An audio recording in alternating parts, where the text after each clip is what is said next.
Akila ST barisa baru. Hai buat rumah jual tanah pitu. Tepat tak seleboh demo tak sah duk saru. Kecek kira mudah harga murah tepat pula maju. Assalamualaikum. Kita ni mari pada barisa Akila ST. Jual tanah, jual rumah. Tanah dengan rumah hak kita jual tu tak seleboh. Nak whistle ke mana kita tamung belakang dah. Payah dah lah nak boh. Barisak kita kecek mudah. Bayar setengah ambil cenduk si salut dah. Sampai kata mudah.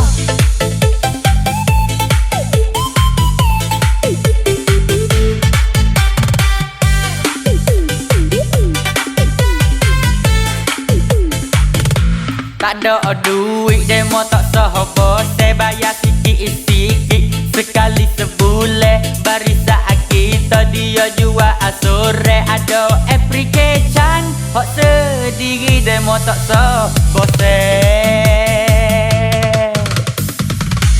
Barisa Amo ni mulai sore lagi. Tak sah duk bos hati. Barisa Amo ni ada application hot diri. Boleh tengok lah kata berapa kok lagi. Lagu mana weh? Dia nak sore dengan dia. Aku tak besar, tak reti jaga, tak pandai nak baca. Pas lagu mana nak sore dengan dia? Lah tak usah bosan. Kalau nak sore, dia ada recara weh belakang. Tak usah bimek. Tu lah aku tak reti perkara. Weh mudah ya. Kalau nak sore dengan dia, buat lagu mana? Video buat lagu. Nampak kena beli boleh stok. Weh hey, tanah bukan boleh dah. Kena dia. Nak goyak wih tahu tanah hot jual sekarang 1.5 sepitu boleh bayar sore. Di kampung Kuing dekat dengan Telubuk demo tak sah rusing tepat molek tak sah takut. Mana weh tanah hot dia jual lo ni? Di kampung Kuing dekat dengan Telubuk tani. Gapo tek hot dia weh? Jalan air free, meter air free. Pas tamung tanah weh tinggi. Musim bos sikit lagi tak kena bosan hati. Aku muak dah ni dengan tempat kereta lekat. Tak usah bosan tempat yo duk tenang sanggup duk sedap. Mutu kereta tak kelewat, pak ada cukup dekat. Ada kedai pun dekat, nak pun dekat, Anamai pun dekat, Sanam Dekling pun dekat, Sejik pun dekat.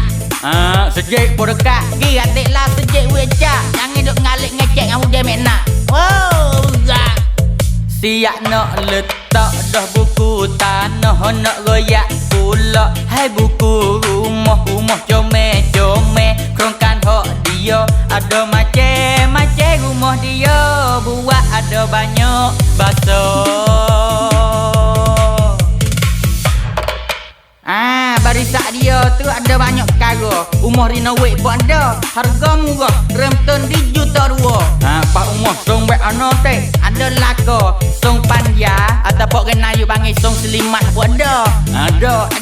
Pas song modeng pun ada. Song modeng macam baru pun ada. Ada. Pas mana ratik rumah dia jual. Di dekat sekolah amanah sak pun ada. Di Kubai Tik pun ada. Di Derahai pun ada. Banyak tempat lagi rumah dia duk cara. Kalau song cai boleh kecek dengan barisak dia. Nampak kena serah beli weh flash depo. Dia jual